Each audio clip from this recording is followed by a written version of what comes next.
नमस्कार दोस्तों, मैं हूं देवेंद्र कुमार और आप सबका स्वागत है MLID study point YouTube channel पर। तो दोस्तों, आज मैं आपके सामने DLED प्रथम सेमेस्टर के गणित के बहुविकल्पी प्रश्न का पार्ट 4 लेकर के आया हूं। दोस्तों, इससे पहले आपने पार्ट 1, 2 और 3 देखे होंगे, जिसमें आपने प्रश्न नंबर 70 तक देखे थे।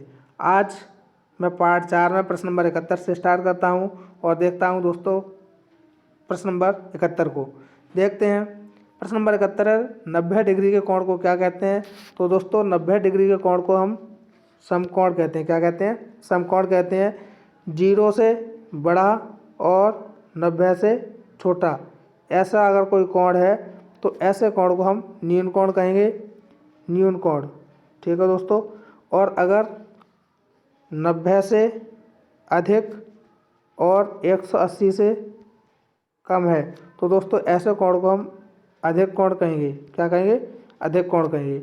और दोस्तों 180 डिग्री के कोण को हम कहते हैं ऋज कोण। क्या कहते हैं? ऋज कोण। अगला प्रश्न 72 नंबर, वृत्त के किन्हीं दो बिंदुओं को मिलाने वाले रेखाखंड को क्या कहते हैं? तो दोस्तों अगर कोई ये वृत्त है, इसके किन्हीं दो बिंदुओं को मिलाने वाले रेखाखंड को हम जीवा कहते हैं। क्या कहते हैं दोस्तों? जीवा कहते हैं। लेकिन जो व्यास होता है वो किसी भी वृत्त की सबसे बड़ी जीवा को ही उस वृत्त का व्यास कह देते हैं। तो इसका सही जवाब हो जाएगा विकल्प नंबर बी। अगला प्रश्न 15% का भिन्न रूप क्या होगा? तो दोस्तों 15 और परसेंटेज के लिए बताया था 1/100 करेंगे। 5 से काटेंगे, 5 तिया 15 और 5 दूनी 10, ये हो जाएगा 20। तो दोस्तों इसका सही जवाब हो जाएगा 3/20। 3/20 जो विकल्प नंबर ए में दिया है। अगला प्रश्न 3/2 का गुणात्मक प्रतिलोम का मान क्या होगा? तो दोस्तों गुणात्मक प्रतिलोम क्या होता है? किसी संख्या का गुणात्मक प्रतिलोम वह संख्या होती है जिसका उसमें गुणा करने पर जो मान प्राप्त होगा वो 1 होगा। तो अगर यहाँ 3/2 का गुणात्मक प्रतिलोम देखें तो 3/2 में किस संख्या से गुणा कर दें कि मान 1 हो जाए? तो दोस्तों अगर हम इसमें 2/3 से गुणा कर दें तो 2 से 2 खत्म हो जाएगा, 3 से 3 खत्म हो जाएगा, इसका मान 1 हो जाएगा। तो इसका गुणात्मक प्रतिलोम जो होगा वो 2/3 हो जाएगा। 3/2 का गुणात्मक प्रतिलोम क्या हो जाएगा दोस्तों? 2/3। अगला प्रश्न, निम्नलिखित में बृहत कोण है। तो दोस्तों बृहत कोण कौन सा होगा? जो आपका 180 डिग्री से बड़ा और 360 डिग्री से छोटा होगा उसे हम कहेंगे बृहत कोण। और 180 डिग्री से छोटा, 90 डिग्री से बड़ा उसे कहेंगे अधिक कोण।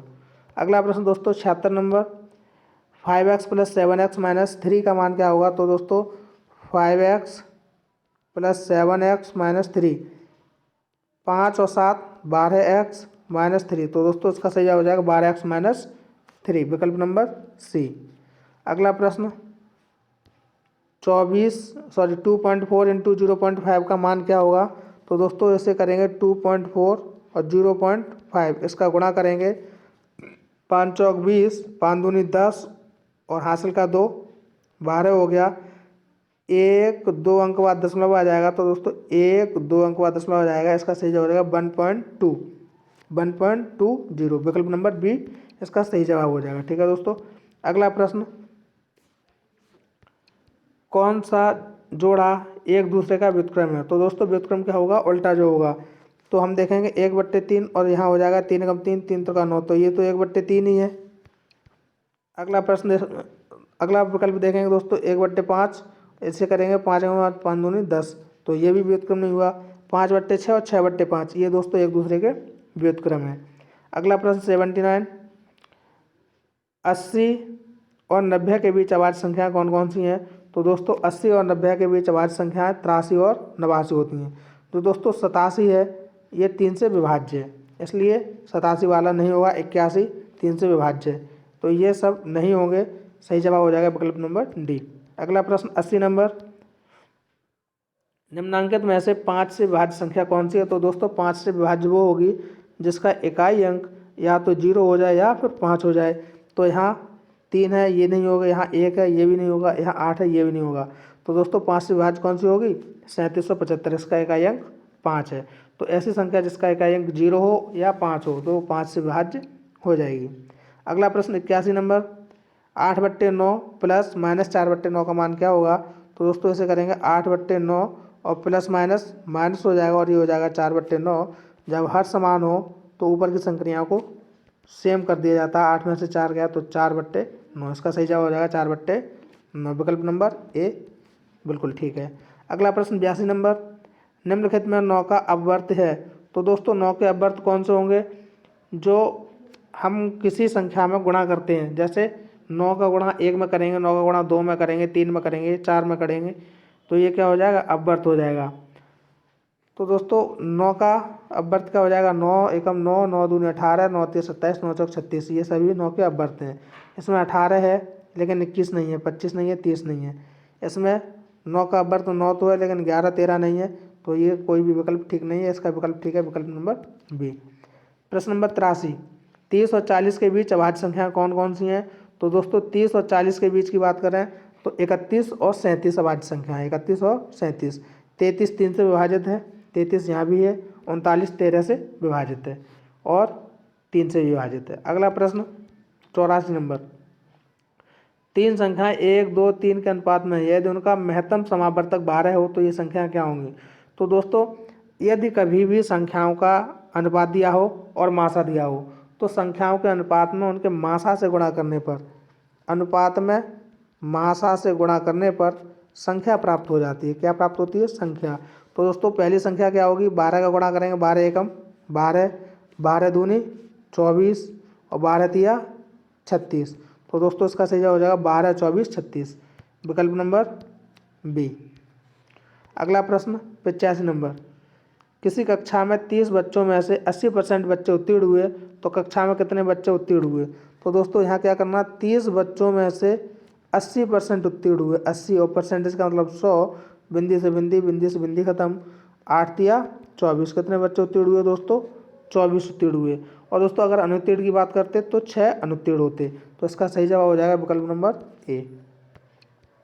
प्रश्न नंबर 86, 18% का भिन्न रूप क्या होगा? दोस्तों 18% का मतलब हो जाता है 1/100। 2 से काट दो, 2 ने 18 और 2 से काट दो ये 50 बार, तो इसका सही जवाब हो जाएगा 9/50। तो दोस्तों इसका सही विकल्प कौन सा हो जाएगा? 9/50, विकल्प नंबर डी। अगला प्रश्न, दो संख्याओं का मासा 45 और लासा 500 है, उनमें से एक संख्या 125 है, दूसरी संख्या क्या होगी? तो दोस्तों फॉर्मूला होता है फर्स्ट संख्या इंटू सेकंड संख्या बराबर लासा इंटू मासा मासा। तो दोस्तों पहली संख्या 125 है, दूसरी संख्या पता नहीं, लासा 500 है और मासा 45 है। तो दोस्तों अगर दूसरी संख्या प्राप्त करेंगे तो ये संख्या यहाँ से हट करके इधर आ जाएगी 125। 125 का भाग लग जाएगा, 4 बार जाएगा और 45 चौका कितना हो जाएगा? 180 हो जाएगा। तो दोस्तों इसका सही जवाब हो जाएगा 180, विकल्प नंबर डी। अगला प्रश्न 88 नंबर, 5/8 प्लस 3/4 प्लस 2/6 का मान क्या होगा? तो दोस्तों जब ऐसे सवाल हों तो हम इनमें बॉड मास का यूज करते हैं। किसका? बॉड मास, BODMAS। इसका मतलब होता है पहले ब्रैकेट खोलेंगे, फिर का, ओ मतलब ऑफ मीन्स का, फिर डिवाइड करेंगे, फिर मल्टीप्लाई करेंगे, फिर ऐड करेंगे, फिर सब्ट्रैक्ट घटाएंगे। तो दोस्तों यहाँ पर ना तो ब्रैकेट है, ना का लगा हुआ है, ना डिवाइड है, मल्टीप्लाई है। तो पहले मल्टीप्लाई करेंगे। दोस्तों 5/8 प्लस 3/4 इंटू 2/6, तो ये क्या हो जाएगा दोस्तों? 3 दूनी 6 और 4 6 24। अगर और सरल करना है तो दोस्तों ऐसे ऐसे काट लो, 3 से ये कट जाएगा, 3 दूनी 6 और 2 से ये कट जाएगा, 2 दूनी 4, ये हो जाएगा 5/8 प्लस 1/2 दूनी 4।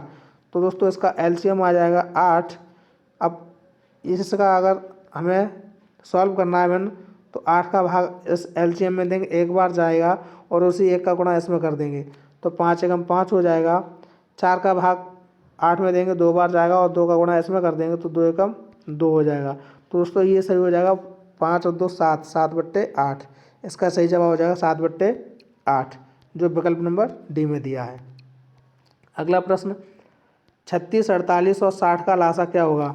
तो दोस्तों 36 48 और 60 का अगर लासा की बात करें तो हम क्या करेंगे, 36 48 और 60 को इस तरह से लिखेंगे और इसका लासा काटेंगे। सबसे पहले सबसे छोटी संख्या से काटेंगे, 2 से काटेंगे 18 बार कटेगा, ये 24 बार कटेगा, ये 30 बार कटेगा। दोस्तों फिर काटेंगे, ये 9 बार कटेगा, ये 2 से 12 बार कटेगा और ये 15 बार कटेगा। दोस्तों फिर से काटेंगे, 2 से ये 9 नहीं कटेगा, ये आपका जो है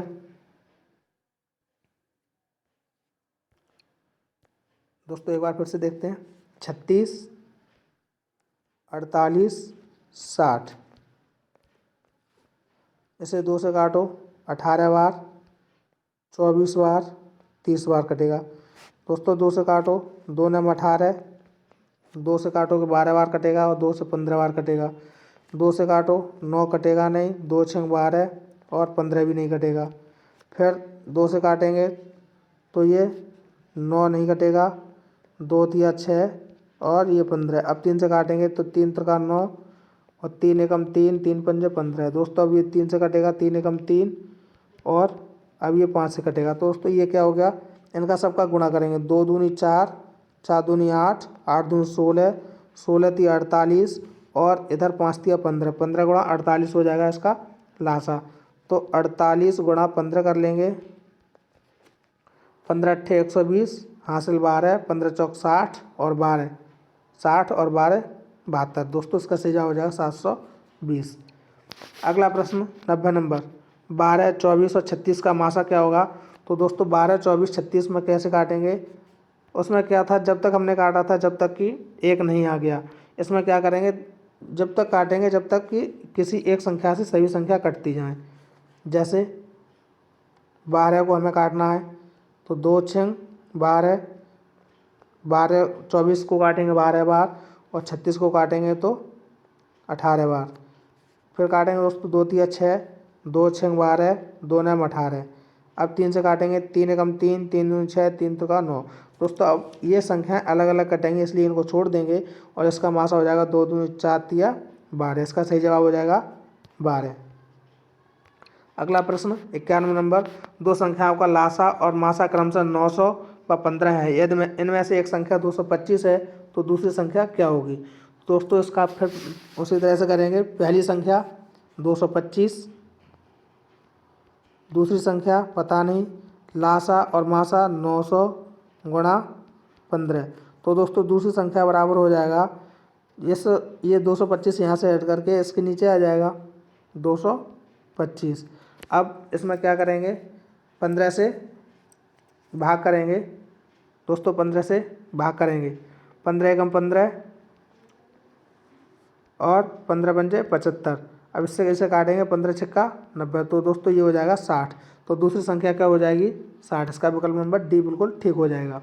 अगला प्रश्न 92 नंबर, ऐसी संख्याएं जो 2 से भाज्य नहीं है उन्हें क्या कहते हैं। तो दोस्तों ऐसी संख्याओं को हम विषम संख्या कहते हैं। जो 2 से भाज्य उन्हें सम संख्या, जो 2 से भाज्य नहीं है उन्हें विषम संख्या। अगला प्रश्न 93 number, 2, 4, 6, 8 dot dot dot dot आदि संख्याएं हैं। तो दोस्तों ये सभी संख्याएं सम संख्याएं हैं और जो विषम संख्याएं वो 1, 3, 5, 7 ये सभी विषम संख्याएं हैं। और दोस्तों अभाज्य संख्याएं की बात करें तो वे संख्या जिनके केवल और केवल 2 गुणनखंड हो। तो 2, 3, 5, 7, 11, 13, 17। और प्राकृत संख्या कौन सी है दोस्तों, वे सभी संख्याएं जिनसे गिनती संभव हो। तो 1, 2, 3, 4, 5, 0 प्राकृतिक संख्या में शामिल नहीं है। फिलहाल दोस्तों इसका सही जवाब हो जाएगा विकल्प नंबर ए। प्रश्न नंबर 94, संख्या 4√3 क्या है। तो दोस्तों संख्या 4√3 एक अपरिमेय संख्या है। ऐसी प्रत्येक संख्या जिसके ऊपर अंडर रूट लगा हो अपरिमेय संख्या कहलाती है। इसके साथ साथ जो पाई होता है दोस्तों इस तरह से भी बना होता है, इस तरह से बना होता है। जो पाई होता है वो क्या होता है, वो भी एक अपरिमेय संख्या होता है। ठीक है दोस्तों। अगला प्रश्न, परिमेय संख्या को P/Q के रूप में व्यक्त करते हैं। दोस्तों ये बिल्कुल सत्य है, परिमेय संख्या को P/Q मतलब एक भिन्न के रूप में व्यक्त किया जा सकता है। अगला प्रश्न, मूल्यांकन से किन पक्षों से संबंधित सूचना प्राप्त होती है। तो दोस्तों मूल्यांकन करने से हमें परिमाणात्मक और गुणात्मक दोनों सूचनाएं प्राप्त होती हैं, इसलिए इसका सही जवाब है विकल्प नंबर सी। अगला प्रश्न 97 नंबर, 25 किलोग्राम शक्कर और 30 किलोग्राम गुड़ को किस बड़े से बड़े बाट द्वारा पूरा तोला जा सकता है। तो दोस्तों अगर 25 किलोग्राम गुड़ 25 किलोग्राम शक्कर और 30 किलोग्राम गुड़ है, अगर बड़े से बड़े बाट से तोलना हो तो दोस्तों इसके लिए हम 25 और 30 का मैसा लेंगे। 25 और 30 का मासा काटेंगे। तो दोस्तों इसे 5 से काटेंगे, 5 पंजे 25 और 5 छक्का 30। तो दोस्तों अब ये दोनों अलग अलग संख्याओं से कटेंगे, इसलिए इसका सही जवाब हो जाएगा 5 और इसका विकल्प नंबर हो जाएगा डी। अगला प्रश्न 98 नंबर, अभाज्य संख्या है। तो दोस्तों अभाज्य संख्या कौन कौन सी है? 2, 3, 5, 7। तो यहाँ पे अभाज्य संख्या 2 है। 8 2 से कट जाएगा, 6 2 से कट जाएगा और 8 4 से भी कटेगा, 8 से भी कटेगा, 6 2 से कटेगा, 3 से कटेगा, 6 से कटेगा, 9 2 से नहीं कटेगा लेकिन 3 से कटेगा और 9 से कटेगा, लेकिन 2 केवल 2 से कटेगा और 1 से कटेगा। तो ऐसी संख्याएं जिनके केवल और केवल 2 गुणनखंड हों वो अभाज्य संख्याएं होती हैं। तो केवल यहाँ 2 के ही ऐसे 2 गुणनखंड हैं, तो इसका सही जवाब हो जाएगा विकल्प नंबर बी। तो दोस्तों आज की वीडियो में इतना ही, मिलते हैं अगली नई वीडियो में। दोस्तों अगर वीडियो अच्छी लगे तो लाइक और शेयर करें, अगर चैनल पर नए हैं तो चैनल को सब्सक्राइब करें। धन्यवाद।